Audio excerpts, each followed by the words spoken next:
السلام علیکم ورحمۃ اللہ وبرکاتہ۔ محترم ناظرین، آج کے درس میں ہم جانیں گے کہ اللہ تعالیٰ مردوں کو دوبارہ کیسے زندہ کرے گا۔ حضرت عبداللہ بن عباس رضی اللہ تعالیٰ عنہما سے مروی ہے کہ حضرت ابراہیم علیہ السلام کا گزر ایک مردہ آدمی کے پاس سے ہوا جو ساحل سمندر پر پڑا ہوا تھا، اور جس کے بارے میں یہ گمان تھا کہ یہ حبشی ہے، یعنی کالا کلوٹا تھا۔ حضرت ابراہیم علیہ السلام نے دیکھا کہ سمندری جانور اور زمینی درندے آ کر اس کے گوشت سے نوچ نوچ کر کھا رہے ہیں،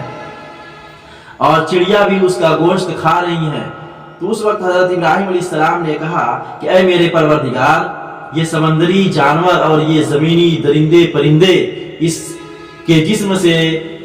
نوچ نوچ کر کھا رہے ہیں، پھر تو انہیں بھی موت دے دے گا اور یہ بھی مر جائیں گے اور گل سڑ جائیں گے، تو پھر انہیں دوبارہ کیسے زندہ کرے گا؟ ذرا مجھے تو دکھا دے کہ تو مردوں کو کیسے زندہ کرے گا۔ تو اللہ تعالیٰ نے فرمایا کہ اے ابراہیم، کیا تجھے یقین نہیں ہے کہ میں مردوں کو کیسے زندہ کروں گا؟ حضرت ابراہیم علیہ السلام نے عرض کیا کہ کیوں نہیں؟ اے میرے پروردگار، مجھے ضرور یقین ہے، لیکن میں چاہتا ہوں کہ میرا دل مطمئن ہو جائے اور تیری نشانیوں کا بچشمے خود مشاہدہ کر لوں اور مجھے معلوم ہو جائے کہ تو نے میری بات مان لی ہے۔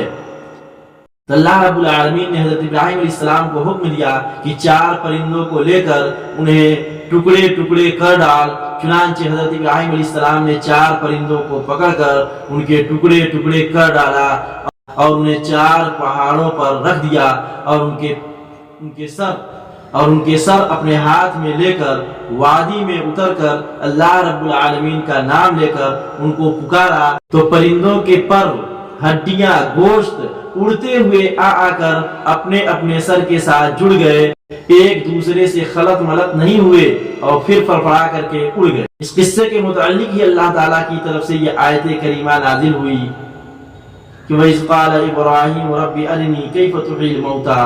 قَالَ أَوَلَمْ تُؤْمِنْ قَالَ بَلَىٰ وَلَٰكِن لِيَطْمَئِنَّ قَلْبِي قَالَ فَخُذْ أَرْبَعَةً مِّنَ الطَّيْرِ فَصُرْهُنَّ إِلَيْكَ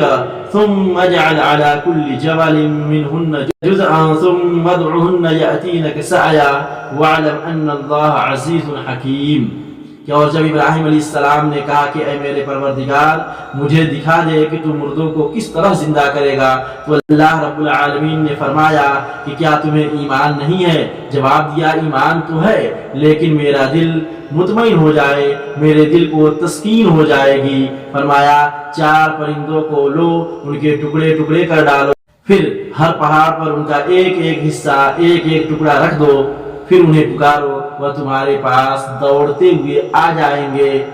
اور جان رکھو کہ اللہ تعالیٰ غالب ہے، حکمت والا ہے۔ تو ایک مرتبہ رسول اکرم صلی اللہ علیہ وسلم نے حضرت ابراہیم علیہ السلام کے اسی واقعے کا تذکرہ کرتے ہوئے فرمایا کہ نحن احق بالشک ابراہیم، کہ ہم لوگ ابراہیم علیہ السلام کے مقابلے میں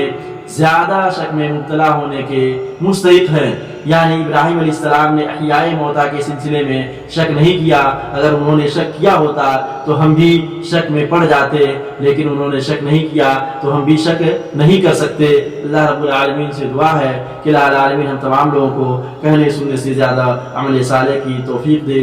آمین۔